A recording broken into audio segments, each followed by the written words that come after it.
at $33. For more ticket information, visit wisconsinherd.com.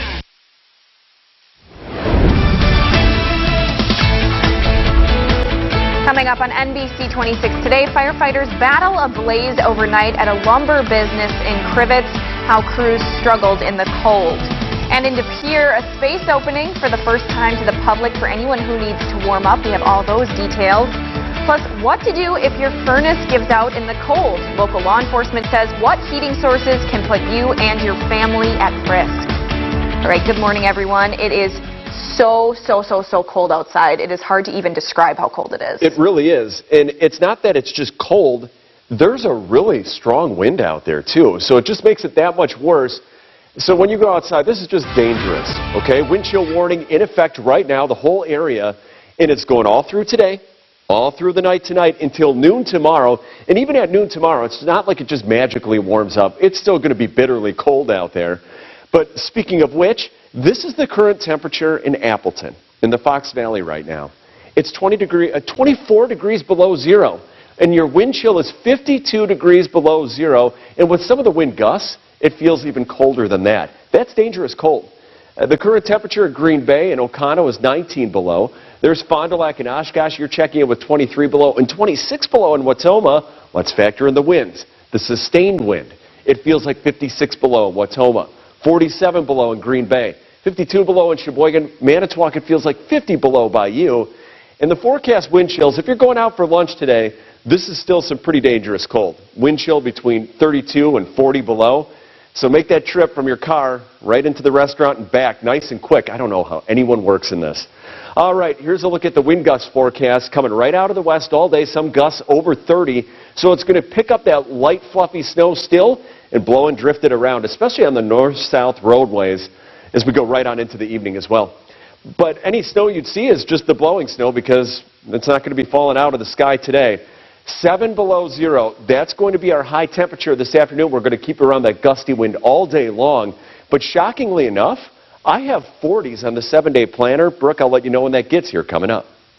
All right, thanks, Fish. Now, numerous firefighters battled a fire in dangerously cold temperatures at the Crivets Lumber and Rental. Our Emily Byer joins us live in studio with the very latest details. Good morning, Em. Good morning, Brooke. According to the company, this is a family-owned 5-generation business founded in 1920. And unfortunately, the building is a complete loss. At least 50 firefighters battled that blaze from almost a dozen fire departments. Obviously, the incredible concern being the extreme cold we're dealing with. When fire crews arrived on scene, heavy smoke and flames were visible. The Village of Crivets fire chief telling us they struggled with water lines freezing, staying warm, and keeping the water flowing. But below zero, our lines are freezing up. We had one truck that took long enough to get here, and we had to fight the freezing truck on that and get that one thawed out.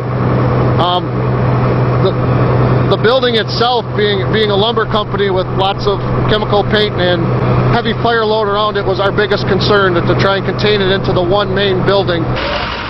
No injuries have been reported. Due to the fire, about 90 people lost power. Power has since been restored. The American Red Cross is on scene assisting those impacted by the fire. An emergency warming shelter has opened up for anyone needing shelter, and firefighters are using it to help rotate through crews to keep warm. The fire chief telling us they'll continue to shift through crews and rely on neighboring fire departments to continue to put out hot spots. They say they expect to be on scene for much of the morning. For now, reporting live in studio, Emily Byer, NBC 26. All right, thank you so much, Emily. Now, schools across northeast Wisconsin are closed today, and the Brown County Public Library System announced they will be too. But in De Pere, they're opening up a space for anyone who needs to warm up. NBC 26's Eric Crest has those details. For the first time ever on Wednesday, the city of De Pere has decided to designate their community center as a warming site for folks to escape the weather. De Pere is very community-oriented, and we wanted to provide something within our community so they wouldn't have to go too far to be able to find a place to come in from the cold. With temperatures slated to come in on Wednesday ranging from -35 to -55 degrees, community leaders wanted to offer a space and resources that could help ease the sting of the cold. What we're trying to constantly do, and this is a moving target, is determine what our community needs and make sure that we're stepping up and making an effort to try to provide that. The community center will be open from 10 a.m. until 4 p.m. on Wednesday, and organizers are planning on providing